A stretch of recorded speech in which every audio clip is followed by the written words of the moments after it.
I'm Jasmine Liggins with the Merze Tate Explorers, and today we're interviewing Justice Kyra Bolden, the first African-American woman on Michigan's Supreme Court. The Merze Tate Explorers got a chance to visit the Michigan Supreme Court. Take a look.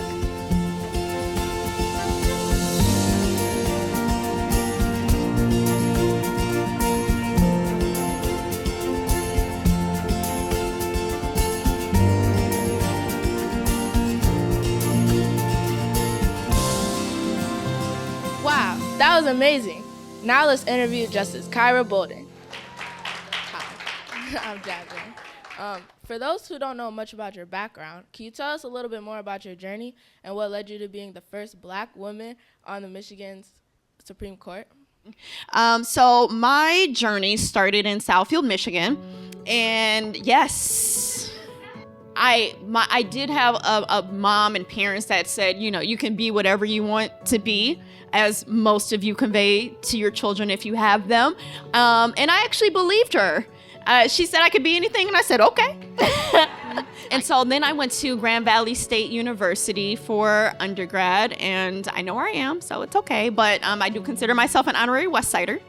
And so two major things happened when I was in college. The first thing is I participated in an after-school program in Grand Rapids Public Schools.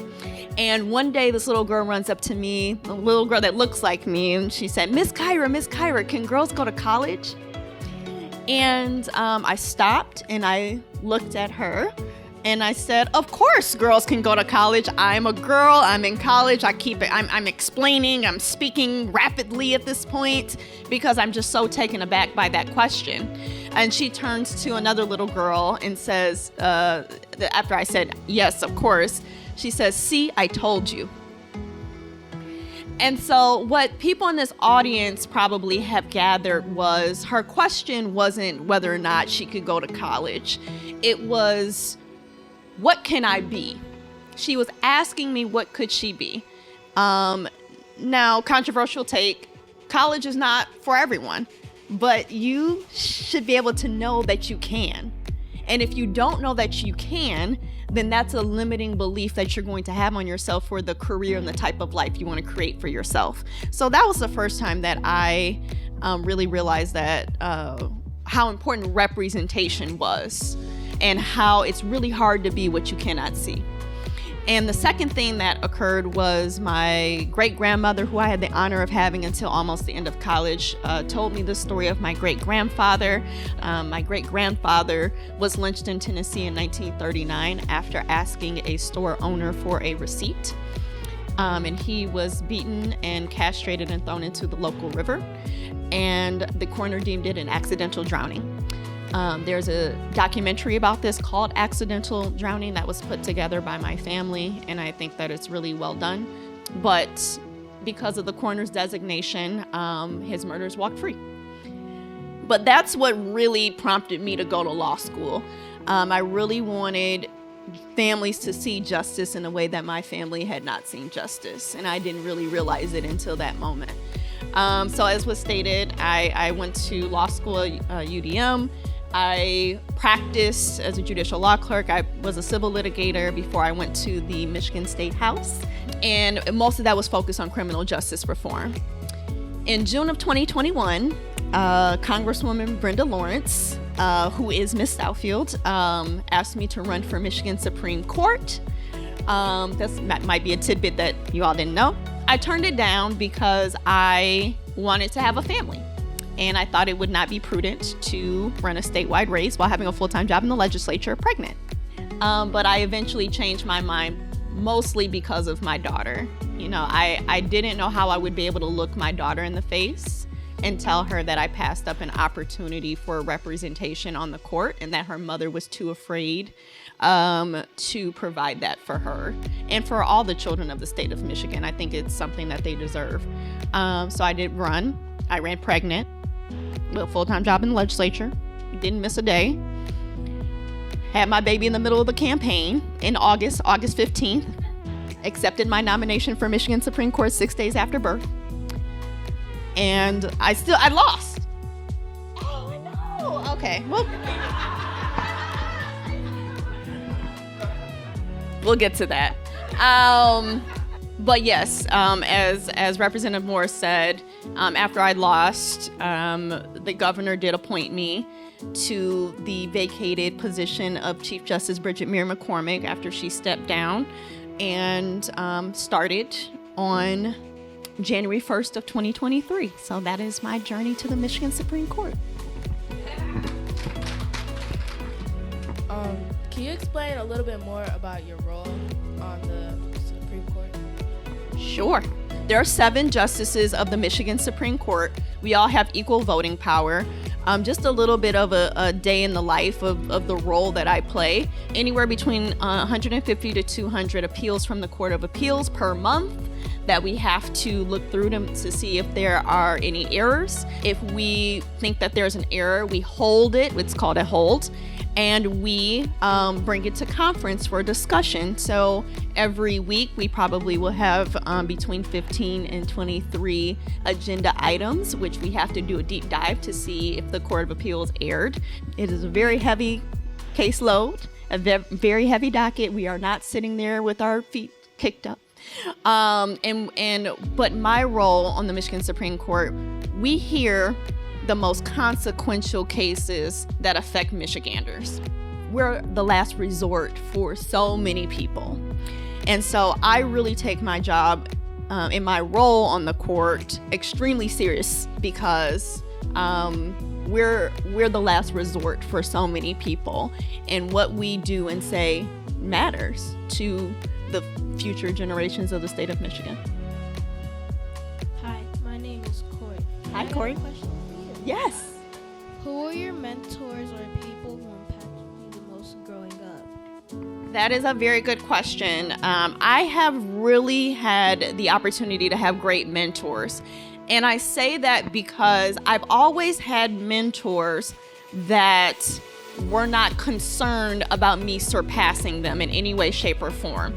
When I called Judge Murphy, the judge that I clerked for, the first thing he said to me was, "That's perfect for you."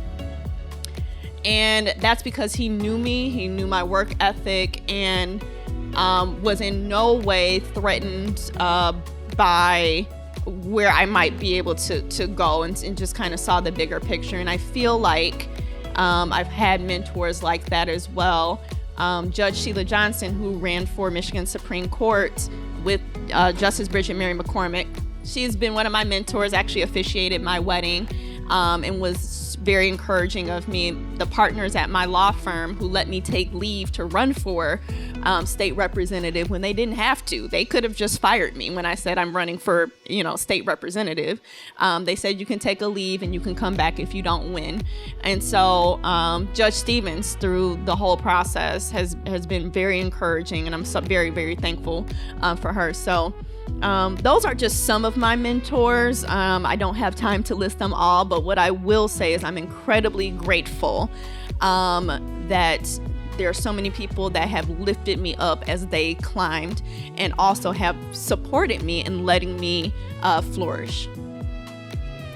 Justice Bolden, my name is Juliana. Hello. And my question is, what is the most challenging part of your job as a Michigan Supreme Court Justice?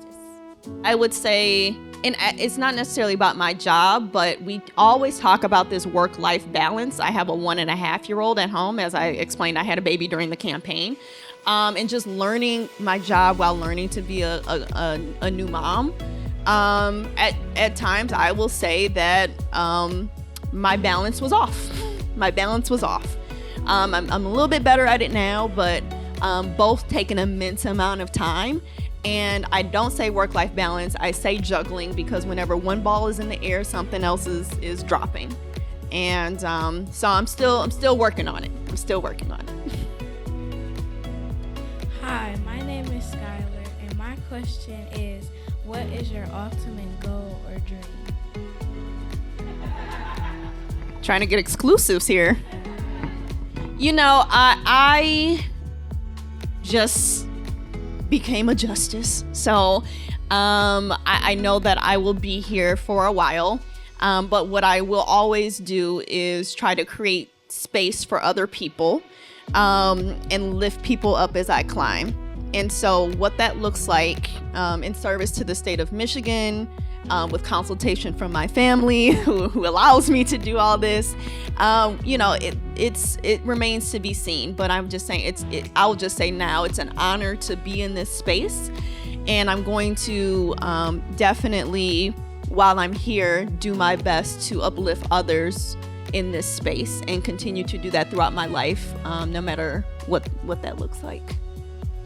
Hello, I'm Madison, and the Explorers love to travel. Please share one of your earliest travel experiences and what have you learned? My earliest travel experiences, probably going to Disney World with my family, which, as a kid, going to Disney World is the best thing. I would say I went to Tahiti for my honeymoon, which was really a long plane ride, but very beautiful. I really hope to go to Ghana or somewhere in Africa one day. I actually studied abroad in Japan. Japan is actually one of my favorite places to be. I love the culture there. So yeah, I would consider myself a little explorer too. So. Jasmine, please, the last question. Okay. What advice do you have for girls and women who are interested in a career in public service or elected office?